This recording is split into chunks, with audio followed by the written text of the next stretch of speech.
특별대담으로 이어가도록 하겠습니다. 시장에 대한 궁금증이 커집니다. 특히 1월 시작에서 제약바이오 흐름에 대해서 지금 어떻게 봐야 되는 건지 많이들 궁금해하실 것 같아서요. 이분 오늘 특별히 모셨습니다. 이야기 지금부터 풀어가 보도록 할게요. 강하나 전 이베스트 투자증권 제약바이오 연구원 함께하겠습니다. 어서 오십시오. 안녕하세요. 안녕하세요.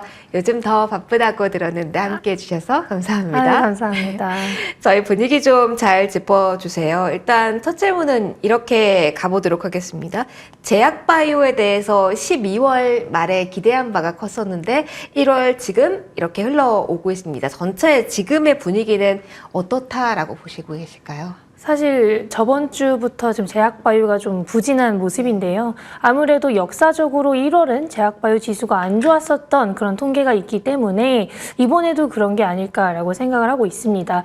아무래도 JP모건 헬스케어 컨퍼런스로 인한 기대감이 다 없어졌다라고 봐도 될 것 같고요. 거기에 더불어서 최근에 제약바이오 쪽에서 좀 빅딜이 JP모건 헬스케어 컨퍼런스 이후에도 나오고 있지 않기 때문에 그런 것들도 좀 반영이 되지 않을까. 거기에다가 금리 인하기가 조금 더 밀리고 있다는 얘기도 한몫하는 것 같습니다. 그러면 아무래도 금리에 민감한 환경을 무시할 수 없으니까 매크로적인 이슈도 함께 봐야 된다라는 조언이었습니다. 그러면 그 이후에 무언가 없었다라고 이야기를 해줬지만 그럼 여기서부터 출발을 해보죠. JP모건 헬스케어 이벤트 자체에 대해서는 연구원님의 시선으로는 어떻게 보세요? 그래도 트렌드를 볼 수 있는 의미가 있었다. 여기서 투자 전략에 대한 힌트는 많이 얻을 수 있었다라고 보실까요? 아니면 생각보다 좀 아쉬운 점이 눈에 띄셨을까요? 사실 JP모건 헬스케어 컨퍼런스는 원래 만남의 장의 역할을 하는 것이지 그곳에서 바로 라이선스 계약을 하겠다 혹은 빅딜을 하겠다라는 건 아닙니다. 특히나 국내 기업들의 경우 가서 발표를 하기보다는 참여를 하는 데에 이의를 주기 때문에 이번 컨퍼런스에서 뭐 실망할 만한 부분 혹은 기대할 만한 부분은 애초에 원래는 없었다라고 하는 게 맞을 것 같고요. 그래도 좀 좋은 부분은 아까 말씀해 주신 대로 빅파마들의 트렌드 그리고 올해는 어떤 부분에 좀 중점을 두고 제약바이오에 투자를 해야 되는지 알 수 있어서 그 부분이 좀 중요했었던 것 같습니다. 그럼 트렌드의 핵심 어디에 있다라고 보실까요? 워낙 제약바이오에 대한 관심이 높아지셔서 세부적으로 그 키워드를 보시는 분들이 요즘은 많더라고요.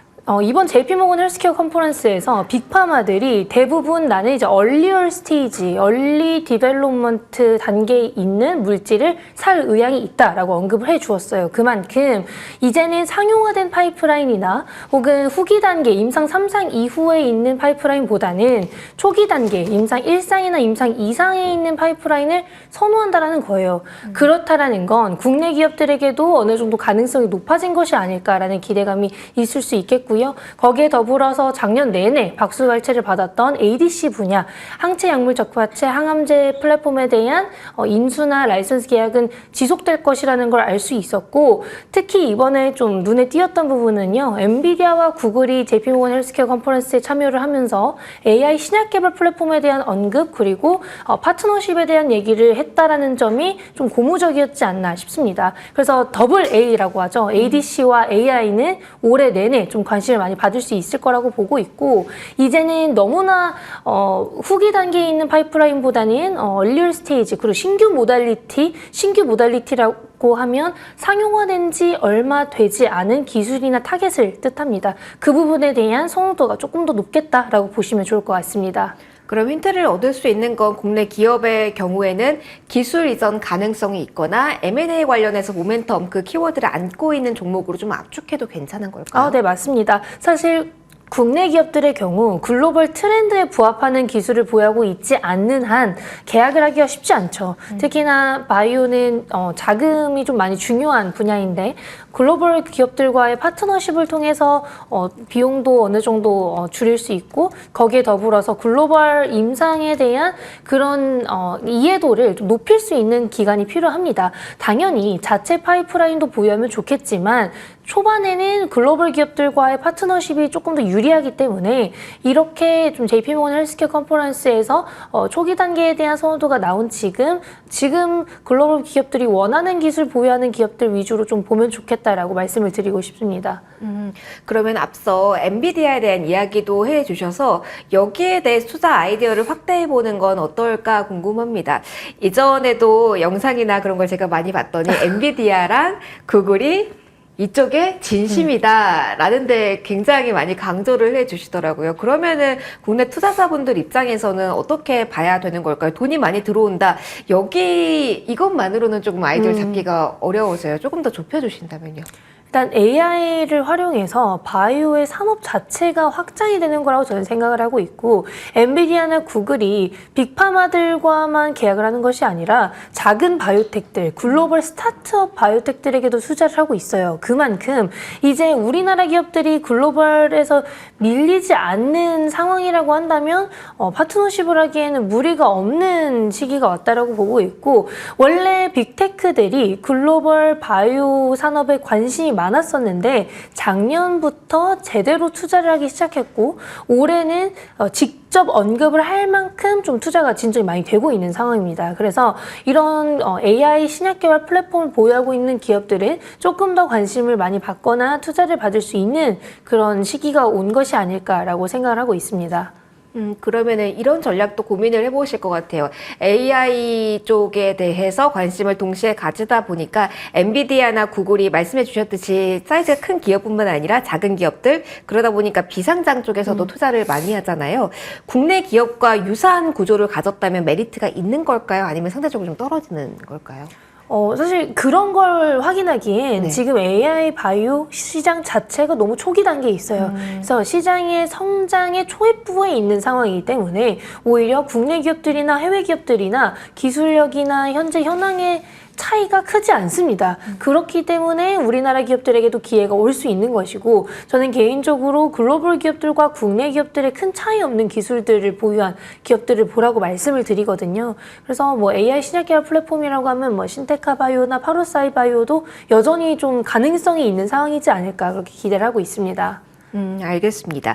그러면은 다른 쪽도 이야기를 좀 해보도록 할게요. 오늘 뭐 제약바이오가 강하다라고는 할 수가 없지만 그래도 리포트 영향인지 바이오 시밀러 쪽은 상당히 좋습니다. 이쪽에 대해서는 굵직한 기업들이 많잖아요. 그 중에서도 저희 연구원이 셀트리온 관련된 이야기를 해볼까 합니다. 관련된 흐름 어떻게 보셨습니까? 통합 관련 이슈, 뭐 나스닥 상장에 대한 이야기, 그리고 복제약 시장에서의 선전, 여러 가지 포인트를 보실 것 같은데 가장 핵심을 어떻게 둬야 될까요? 일단 셀트리온은 램시마이스C의 보험에 대해서, 그리고 램시마이스C의 매출액이 얼마나 빠르게 올라오느냐가 관건일 것 같습니다. 당연히 바이오시밀러 시장에 있어서는 뭐 어느 정도는 할 텐데, 그 중에서 가장 기대했던 휴미라 바이오시밀러 시장은 지금 선점을 하지 못하고 있어요. 그래서 그 부분에 대해서는 아쉬움이 있지만 램시마 쪽에서 조금 올라오게 된다면 셀트리온이 좀 크게 올라올 수 있는 가능성이 있을 거고요. 다만 지금 시장이 가장 커서 기대가 되었던 휴미라 바이오시밀러는 셀트리온보다는 삼성바이오 쪽에서 지금 선점을 하고 있고, 그보다는 또 오리지널 의약품이 아직까지도 좀 지배를 많이 하고 있기 때문에 바이오시밀러 시장의 경쟁 구도가 심화되고 있는 상황에 오리지널들의 특허 방어가 계속된다면 어느 정도 바이오시밀러 시장이 침체기가 오는 것은 막을 수 없을 것이고, 올해보다는 내년을 기대해야 되는 상황이지 않을까 싶습니다. 그럼 바이오시밀러 시장의 파이 확장에 대해서 올해는 이야기하는 건 조금 아니겠네요. 그렇죠. 사실 바이오시밀러 시장도 보험이 확실히 커버가 되어야 그때부터 처방수가 많이 올라가는데, 자가면역 질환 치료제는 오리지널에서 바이오시밀러로 넘어가는데 시간이 항암제보다 오래 걸려요. 그래서 이제 작년보다는 올해가 나을 것이고 올해보다 내년이 나을 것인데요. 상대적으로 그 처방수가 많이 올라오려면 3년 정도 걸린다라고 하니까 올해보다는 내년에 점프업을 기대하시는 게 조금 더 맞지 않을까 싶습니다. 그러면 셀트리온만 놓고 딱 봤을 때는 주가의 트리거가 될 만한 이야기를 저희가 해야 된다라고 보면 셀트리온 홀딩스의 나스닥 상장이 일단은 우선적으로 보시는 이슈가 될까요? 셀트리온 홀딩스의 나스닥 상장에 이제 셀트리온 제약까지 이제 합병이 되는 것, 거기에 더불어서 램시마이스C의 매출액 성장이 조금 더 크게 다가오지 않을까 싶습니다. 결국은 이게 가장 어려운 것 같아요. 종합적으로 봐서 이 주가의 방향성을 예측을 해야 되는 거니까요. 여러 가지 이슈들 아무래도 뉴스의 민감도가 높은 이야기가 될 수 있는 만큼 관련된 셀트리온 관련된 이야기는 저희도 뉴스 나오면 추가적으로 또 이야기를 나눠보도록 하겠습니다. 그러면 조금 더 키워드에 대한 이야기로 넘어가 보도록 할게요. 앞서 바이오 시밀러 시장 같은 경우는 내년을 좀 바라봐야 되지 않을까라는 이야기를 해주셨어요. 그러면은 어떻습니까? 치료제, 신약 부분에서의 키워드를 잡는다면 어느 쪽 이야기를 저희가 강조해서 해야 될까요, 올해? 올해 같은 경우에는 알츠하이머 치료제와 비알코올성 지방간염 치료제 쪽을 보시면 좋을 것 같습니다. 알츠하이머 치료제의 경우 과거 아두카누맙의 승인으로 시장 자체가 개화된다라고 얘기가 나왔었지만 아두카누맙이 좀 망하면서 그 다음에 나오는 레카네맙으로 좀 넘어간 상황인데요. 다만 레카네맙이라는 알츠하이머 치료제를 처방받기 위한 진단조차 너무나 비싸고 어렵기 때문에 진단 쪽도 보험이 확대가 되어야 치료제 시장도 개화가 되겠구나라는 인식이 생겼습니다. 그런데 작년 말부터 진단 쪽도 보험이 많이 확대가 되고 있고 치료제 자체도 보험이 좀 생각보다 잘 되고 있기 때문에 올해는 조금 더 기대해 볼 수 있지 않을까. 거기에 더불어서 일라일릴리의 도나네맙도 올해 상반기 신약 승인을 앞두고 있는 것도 한몫할 거고요. 거기에다가 레카네맙의 유지요법인 SC 제형, 피하주사 제형도 올해 상반기에 승인을 앞두고 있기 때문에 이 두 가지가 반영이 된다면 알츠하이머 치료제 시장도 다시 한번 단기적으로 좀 볼만한 구간이 오지 않을까 그렇게 기대를 하고 있습니다. 일단은 그러면은 이 키워드를 본다고 한정을 하더라도 길게 끌고 가는 전략보다는 모멘텀을 활용한 투자가 지금은 유효한 구간이라고도 이해를 해도 될까요? 사실 올해는 그래도 제약바이오 섹터 자체가 크게 움직일 가능성이 높아서 이렇게 당연히 신약 승인을 앞두고 단기적으로 가져가는 것도 좋지만 길게 봐서도 저는 나쁘지 않은 구간이라고 생각을 하고 있습니다. 다만 말씀드렸다시피 원래 시장성이 큰 분야에서 신약이 처음 나온 경우 관련된 기업들이 크게 움직이는 경우가 많기 때문에 이제 신약 위주로 보고 싶다면 알츠하이머 쪽이나 약이 없는데 시장이 큰 분야 비알코올성 지방간염까지 보시는 게 좀 좋아 보입니다. 정말 제약바이오에 대해서는 그 의미도 있긴 하지만 돈이 워낙 많이 들고 시간도 오래 걸리고 해서 좀 로또 같다라는 인식이 좀 있기도 한 것 같아요. 그러면 제약바이오에 대해서 올해 투자를 함에 있어서 감내할 부분이 있는지도 궁금합니다. 이전에 뭐 레고캠 이야기에서 많이 보셨겠다시피 예상할 수 없었던 이야기들도 많이 나오기도 해서 투자자분들 입장에서는 참 가장 어려운 게 제약바이오 투자, 그런데 눈을 뗄 수 없는 제약바이오 이렇게 말씀을 하시더라고요. 어떤 점 유의해야 될까요? 현재 이 기업이 보유하고 있는 현금 현황은 항상 업데이트 받으시라고 말씀을 드립니다. 사실 제약바이오 기업이 좀 안 좋은 주가 흐름을 보일 때가 현금을 보유하지 못할 때 그리고 자금 조달을 할 때인데요. 현재 자금 현황을 항상 업데이트 받으시고 혹여나 자금 조달 이슈가 단기적으로 있을 것이다 라고 한다면 그 부분을 조금 유의하시면 좋을 것 같고요. 거기에 더불어서 통계적 유의성을 달성하지 못한 파이프라인의 경우에는 거의 버린 파이프라인이라고 봐도 저는 틀리지 않다라고 생각을 합니다. 결과적으로 통계적 유의치를 달성하지 못한 파이프라인은 상용화가 되기 어렵고 그렇게 될 수가 없기 때문에 통계적 유의치 달성하지 못한 파이프라인을 공개하는 경우 그런 기업들은 이제 그래도 유의해서 안 보시는 게 조금 더 좋지 않을까 그렇게 보고 있습니다. 1월에 조금 더 한정을 해본다면요, 연구원님. 실적도 조금 더 면밀하게 봐야 될까요? 실적보다는 기대가 더 움직임이 강할 때가 있고 찍히는 숫자에 더 포커스가 맞춰질 때가 있잖아요. 지금은 시기상으로 어떻습니까?